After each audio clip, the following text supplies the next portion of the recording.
Hello and welcome to Fresh Heart Stories. I'm Dr. Zareen Sheikh and I'm delighted to welcome Ricky Kapoor, who has so generously agreed to share his story on this episode. Ricky was born in Glasgow and he was just 6 years old when his father suddenly passed away, leaving Ricky, his mother and his 2 siblings. Ricky was later diagnosed with a condition called hypertrophic cardiomyopathy. Hypertrophic cardiomyopathy is a genetic condition that affects the muscle of the heart, making the walls of the heart chambers thicken. The left ventricle, one of the 4 chambers that pumps blood out of the heart, is almost always affected. Sometimes the right ventricle becomes thickened too. For some, it makes it harder for the heart to pump blood out, and if this happens, it's called hypertrophic obstructive cardiomyopathy. For most people, hypertrophic cardiomyopathy doesn't have a big impact on life. Some don't have symptoms. Ricky is one of a small number of people for whom it is more serious and who are at risk of developing life-threatening abnormal heart rhythms. For this reason, he was fitted with an implantable cardioverter defibrillator, or an ICD. An ICD is a small device that monitors the heart for abnormal, dangerous heart rhythms, and if it detects them, then it can deliver pacing impulses or a shock to prevent sudden cardiac death. The diagnosis wasn't easy for Ricky. He was a competitive athlete and had to stop most of the activities that he loved doing. In this podcast, he discusses his diagnosis, the changes he had to make, and how he not only came to terms with them, but learnt to thrive. Here's his story. Ricky Kapoor, welcome to the Fresh Heart podcast. We're so excited to have you here today, so thank you. Not at all. Great to be here. I really wanted you to come on this podcast because we met a couple of months ago, didn't we? Yes, at a mutual friends party.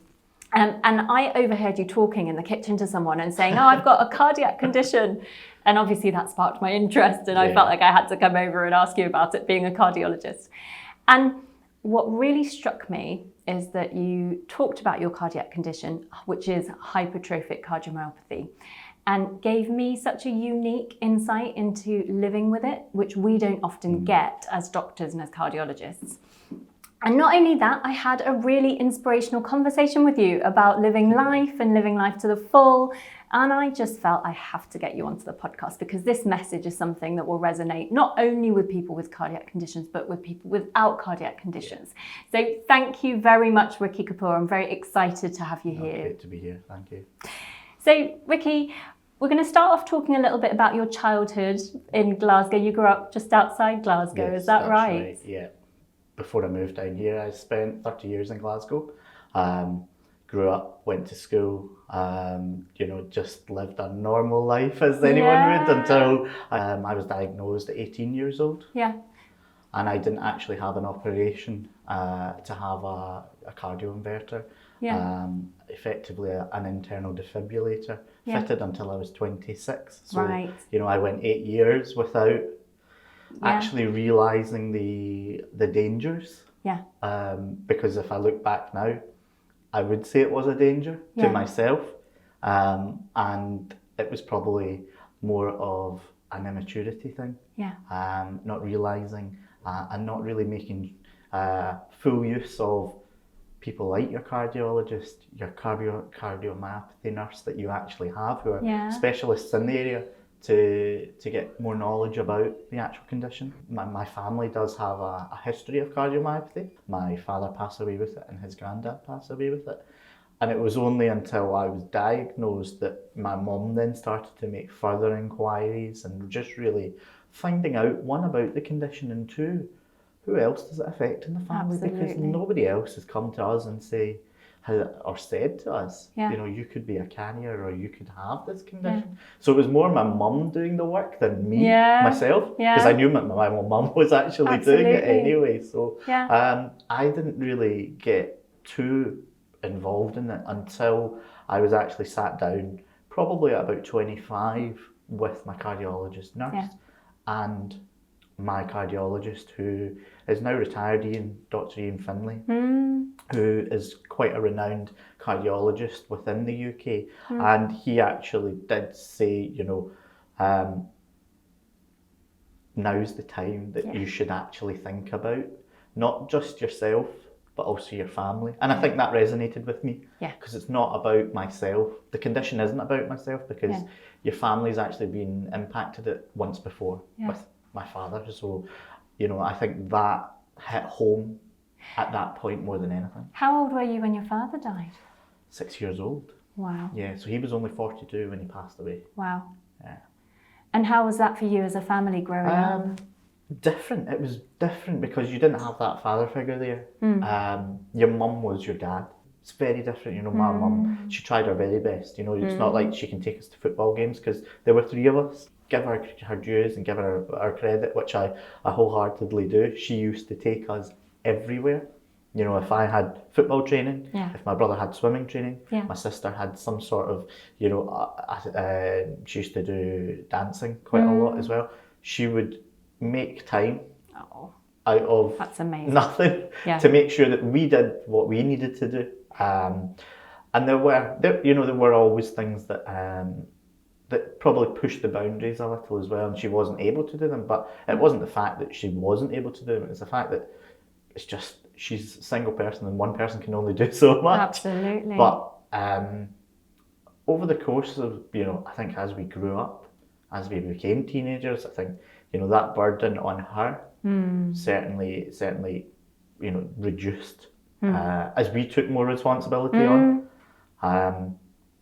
and it just makes you think about yourself and your family more. And I think that's exactly what that's what resonated with me, is the fact that my cardiologist wasn't saying this condition isn't just about you, it's about all the other people it's going to affect. Not now, but possibly in a year's time, 2 years, 10 years time, 15 years time, when you've got a family to look after as well, you've got to think about them. Yeah. And you were quite sporty as a child, weren't you? Yeah, so talk me through. I used to play football probably about 4 times a week, generally with friends, but I also used to play in a football team every Saturday morning, which my mum used to take me to every Saturday. And I also used to do a lot of cross-country running at high school. So when I was actually diagnosed, they didn't know whether it was just because of the athleticism, and it was the fact that possibly you could just have an enlarged ventricle because of the amount of sport that you're doing. Yeah. And I think that's what they hoped it would be. My life as a child, I think, couldn't have been better. I got to do everything I wanted to do. Yeah. All right, it was without one parent, but I got to do everything I wanted to do, whether that be, going to sporting events, doing things with my friends, and just generally, just making sure that, I was happy. Which, as a child, I think that's the only one thing you want to think about is your own happiness. And it just makes, I think, for me, if anyone said, how was your childhood? I wouldn't change it for the world. Amazing. And that's a real testament to your mother as well, isn't it? Yeah, absolutely. I think so. She's been someone that's been through the condition. She knew that my dad did have a condition, but she was never actually told what it was, what the actual prognosis was, what it meant. Yeah. So for her, Yeah. And tell me, what sort of symptoms, what started happening for you to then seek help before arriving at the diagnosis? It was more my mum than anything. Really? Again. Yeah, it was more my mum than anything, because I think she had us tested when we were very young. Yeah. And the doctor said that everything is fine, absolutely everything is fine. And it wasn't until it was very soon after my 18th birthday that I had a normal heart checkup. I had the ECG, I had an ultrasound, and during the ultrasound they were concerned because I have hypertrophic obstructive cardiomyopathy. So that's obviously the left ventricle is slightly larger when they did their calculations of the size of my ventricle, they realised it falls into the category of obstructive. So when you'd had the echo scan and they were concerned, what was going through your head? I would probably actually say what was going through my head was I wanted to go and play football. I had to miss out. I had to miss out going to training, and it was the fact that I was just like, why do I have to do this now? Why can't I do it in my spare time?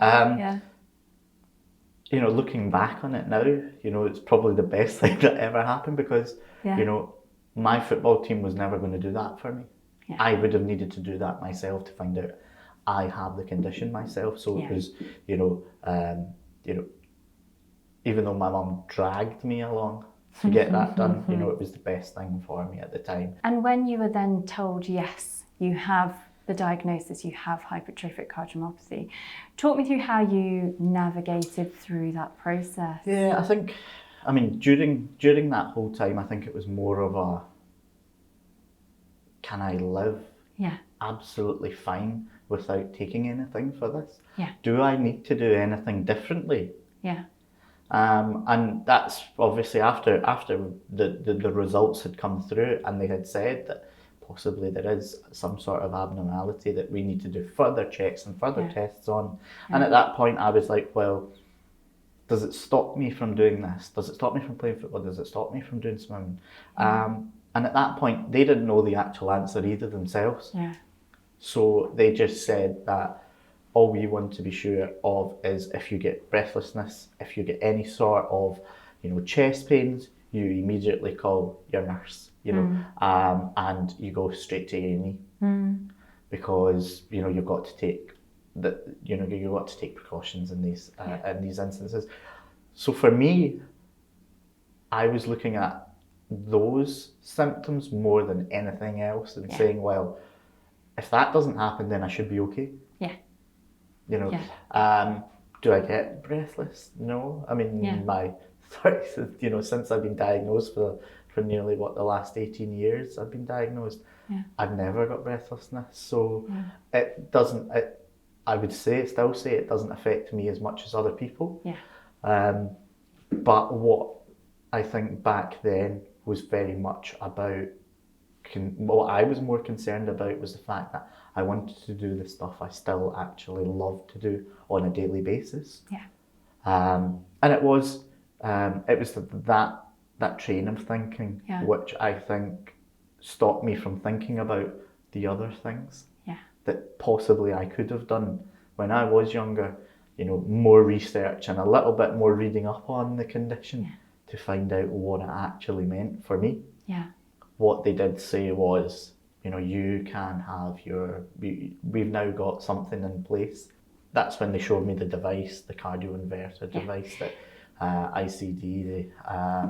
So it's, I think at that point, I think that's when, I kind of, it wasn't as if it was just a light bulb. I think a switch did click with me, and it did say, well, it's probably now the time to do this because, I'm not getting any younger.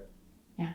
Were you still playing sports? What degree were you still even active? By the time I got to university, still playing football, probably about between 2 to 3 times a week. Yeah. And even at that as well, I'd taken up doing tennis as well. So, just the odd game with a friend playing tennis, but it's not exactly it's quite an exertive sport, tennis as well, which I probably shouldn't have been doing. Yeah. But I think I know that now, and you don't realise until you do the research and you do the background, insights into these things that you realise I'm actually putting a lot of pressure on my heart, and I might be just playing just with a friend, but it does put it all into perspective that when you carry such a condition, you have to think about what you're doing as well. not just do what you're doing and then think about it later. Exactly. And there's an invincibility, isn't there? You think, oh, it's just not going to happen to me. That's what a sort of mindset in anything. It's very, very much that. You know, I think everybody wants to be normal, if you want to call it that. I don't know if you can call it that, because everyone's an individual and everyone's different. But you know, nobody wants an organ that has a default in such way. So I think especially with all your friends and everyone in your family is okay. So you just want to be part of that. You don't want to say that you're the odd one out here.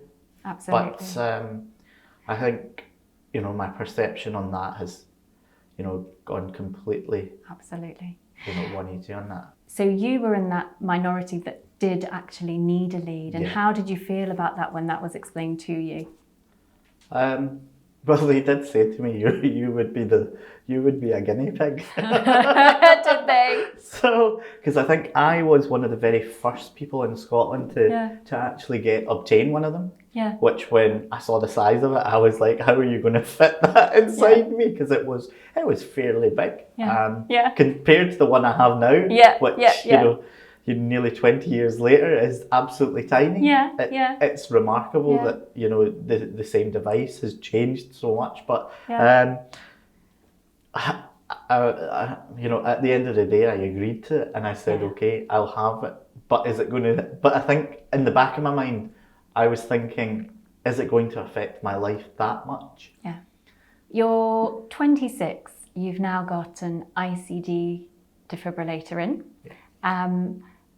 I'm just curious, how did you feel about it? Were there any fears? Yeah, so, I mean, I think for myself, it was more about, you know, here's this device, it's going to be implanted in me. What can what's it going to stop me doing? What is it actually, you know, am I still going to be able to do the same things that... Exactly. And I was given the indication that I can still lead a normal life and do everything that I wanted.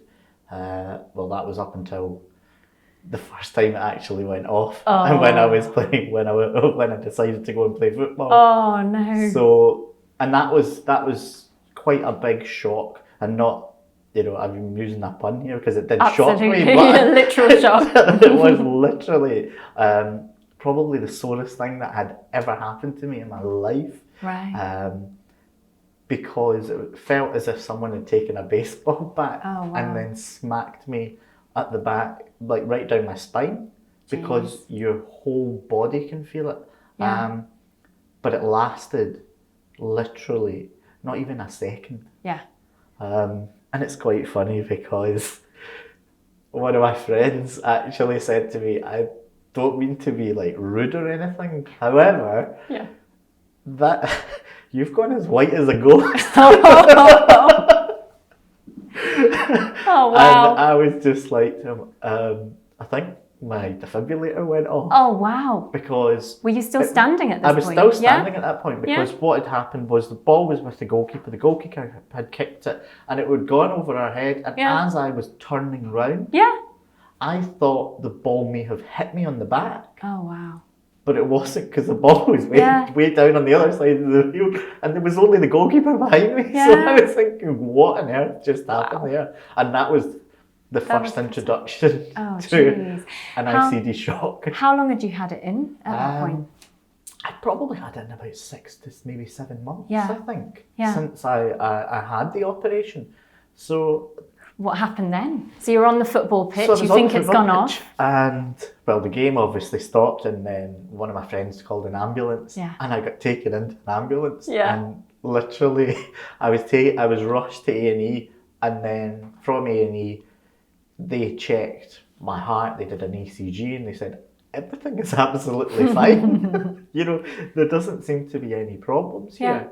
But what we want you to do is, you know, phone your cardiomyopathy nurse, get her to test the device as well, because at the time as well, it saved all the readings on there, which they couldn't get because the device that I was using is an American device, and I think only certain hospitals in Glasgow actually had the actual capability to take the readings off it. So they said, you know, make an appointment immediately, just to make sure that the episode that you had won't happen again. Yeah. And if it does happen again, then you need to come straight into A&E. And at that point, I was like, this is the end of my football career right here. Because all my friends were outside, like literally they had stopped playing football and they'd all come down to the hospital to make sure that I was okay, because genuinely I don't think any of them wanted anything to happen to me. Absolutely. You know, I think that would probably be one of the hardest things to ever go through if that actually happened. Yeah. But, you know, touch wood, I was absolutely fine. Yeah. And it was just the fact that when when the actual defibrillator was set up, they didn't set it correctly, that's all. So the heartbeats, I think that they had put them far too low, and as soon as it hit a threshold, it just went off. Yeah. So that was an inappropriate shock. Yeah. So that wasn't a shock that was meant to happen, it just happened because the settings weren't right for you. Correct. Yeah. And then they tweaked it. They tweaked the settings. They tweaked it. They made it. I think they from you know, speaking to my nurse and the cardiologist, they increased that.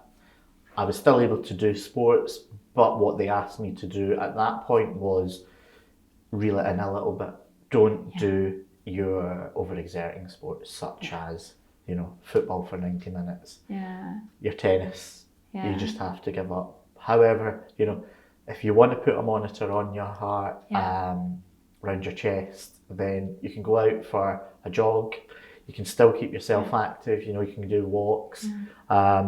We're not going to stop you from doing physical exercise, but you need to stop things like, you know, if you want to go to the gym, you can do the cross trainer. You can go on the treadmill, but nothing that's going to overexert yourself. And what was the conversation like between you and your football team after that?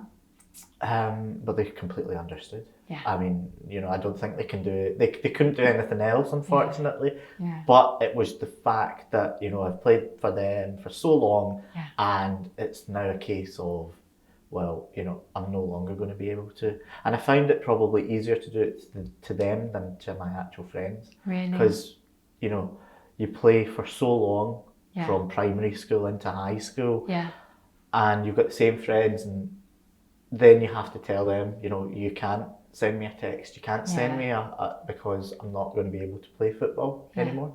I think that was harder than actually going to anybody else and saying, you know, I've got a heart condition, because it felt like being excluded from something, and it wasn't because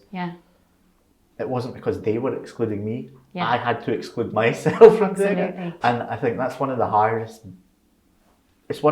things that you come across. Is the fact that there will be things that you can't do. But in the whole grand scheme of things, it's a tiny sacrifice to make. In actual fact. So, you know, you just realise that, you know, life is much bigger than one game of football. So and that's such a powerful message. It is. I think it is, you know, because most people live for the moment, and most people live for being with their friends and their family, you know, and they don't want to change that. They don't want to change what they've previously done, and being told that you can't do something.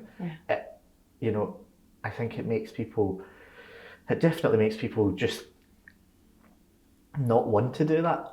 Because, you know, I think it's human nature to, if someone tells you not to do something, that's what you focus on. To actually do it. And it's quite interesting, you know, and I think it takes a lot of courage to turn up and just say, you know, it's not going to affect me. And did that come to you straight away, or was it a real process that you then arrived at? I think it probably took me a couple of weeks to digest. I think it probably did. You know, I think psychologically, for me, I was probably in a good place anyway.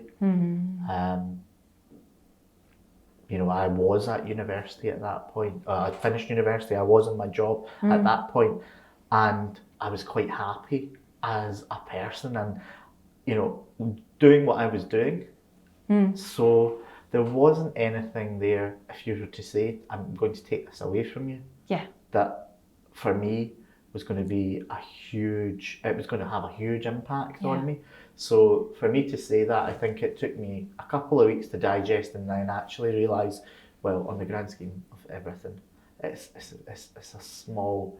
is a very small thing to give up. That's amazing. That's amazing that it took a couple of weeks for you to reconcile that. Yeah, I think my family helped more than anything in that, because my sister's a doctor as well. Really? So yeah, you have your sibling chats, and I think as well, because she's very aware of the condition. Yeah. Very aware of the condition.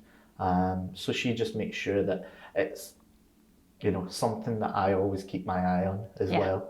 And she likes to talk about it as well, just to make sure that, what I'm doing isn't overexerting myself, or what I'm doing isn't going to affect me.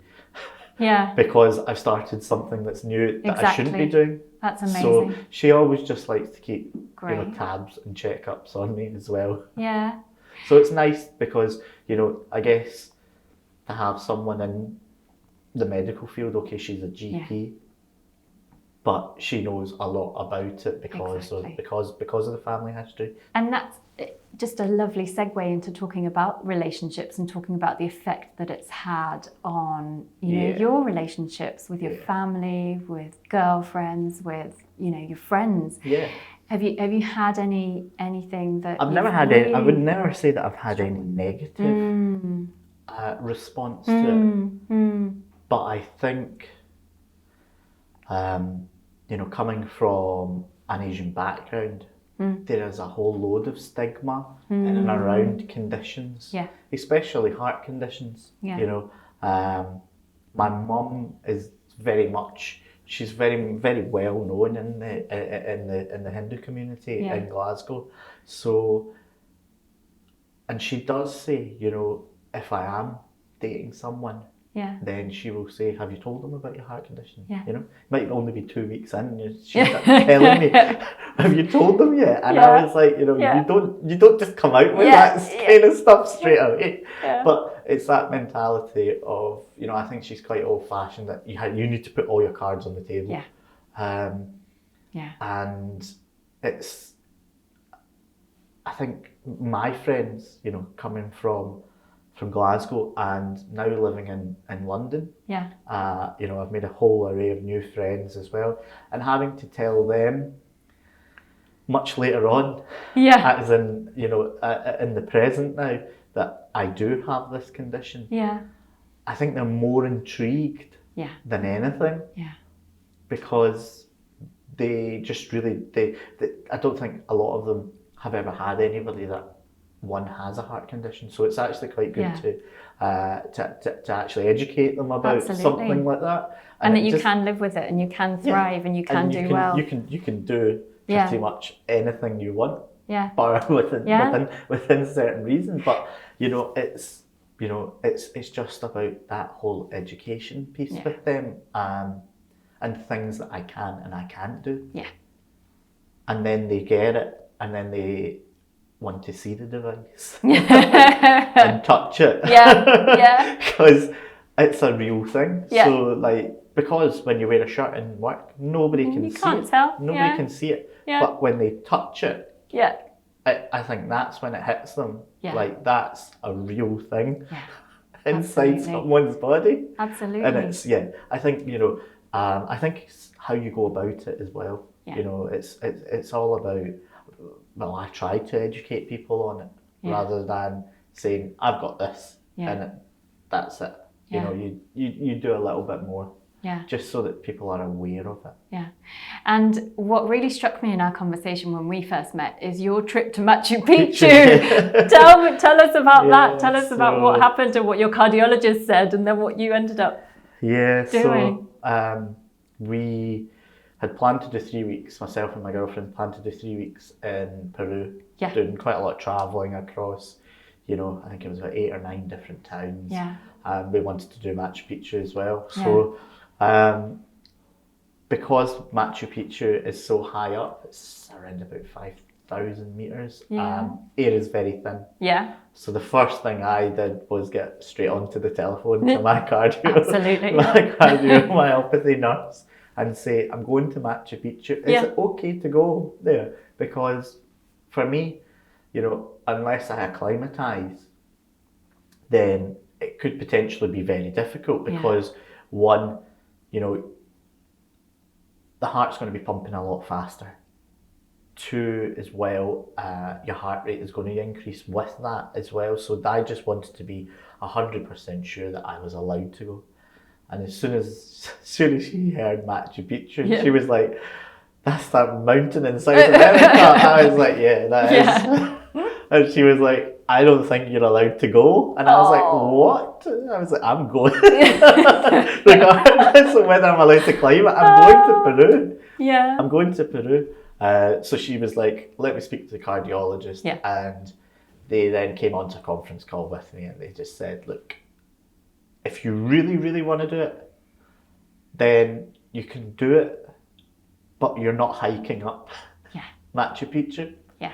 You get the train or you get a lift up to Machu Picchu and you effectively then, you can see it from that height. Yeah. And I was like, well, that makes no sense. Because the 4 days of hiking is a gradual hike. So I was trying to reason with them on the phone, and they were like, no, because you're going to be putting yourself under, you know, a lot of stress. Yeah. And we don't want your heart to be that stressful at that height. And then on top of that as well, you don't want to have an episode or you don't want to have something happen to you in those mountains because it's very difficult to get off there as well. So, you know, I tried to reason with them, but they shut me down straight away. So it was just a case of I ended up having to take the train up there, and then I had we had some porters that stayed behind with me, and they took me up. So they actually got me on a bus. We went up to about 4,000 meters. Then you have to walk up. Yeah. So we walked up the final. The final 1,000 meters or so. Wow. What was going through your mind? To be fair, that was okay. I mean, I felt it was absolutely fine. Yeah. But, you know, the steepness of it, if I was to do that for like 6 hours straight, I'd be absolutely shattered. Yeah. Because it only took us about an hour to get up there once we started to climb. However, you know, if you were doing, and most of the days they were working for 6 days, if it was anything like that, honestly, it would just be like, I'm giving up now. Yeah. But it was just surreal to get up to the top and be one of the, because we had gone so early, just after 4 a.m. Yeah. That the sun started to rise about 6 a.m. when we reached the peak. Wow. So we were one of the first people there, and it was just unbelievable.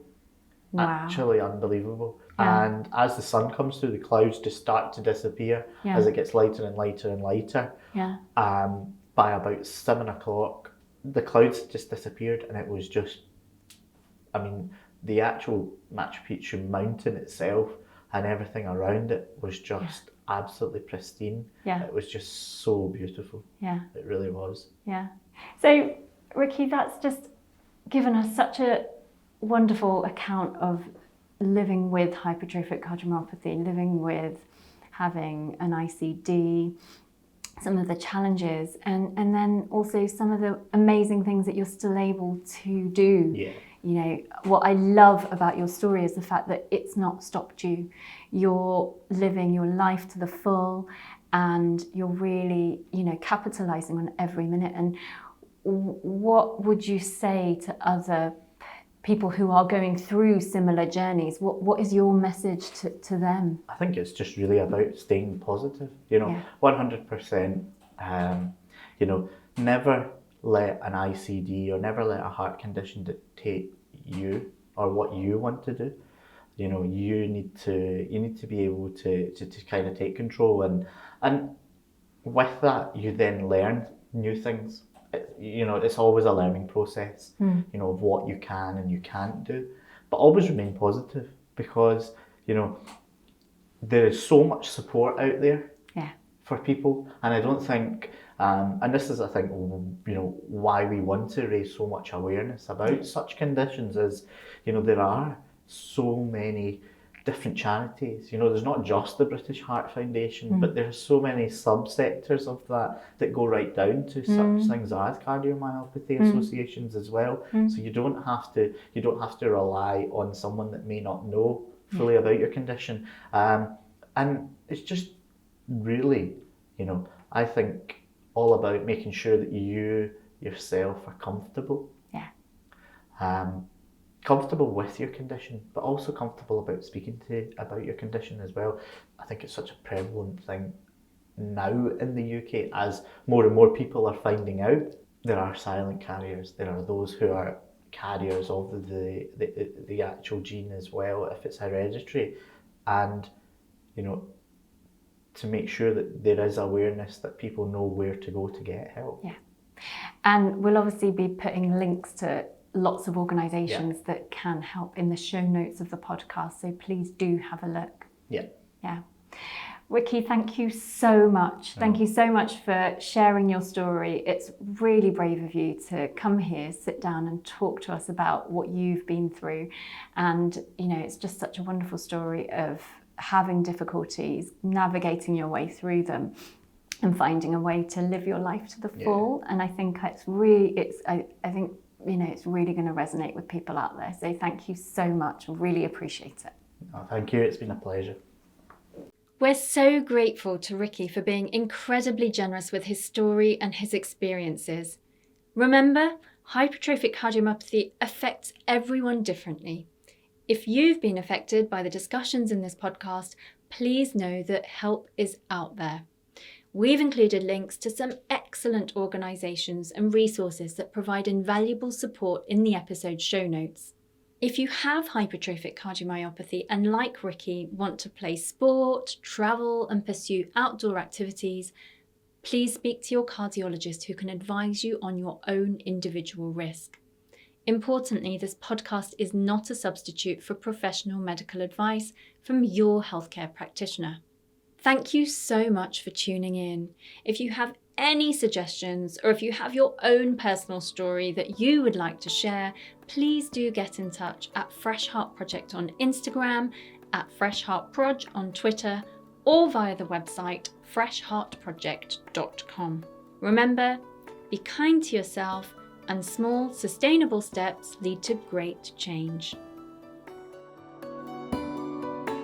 This podcast is produced by Lion Mountain Entertainment, a subsidiary of Morgan Archway Limited.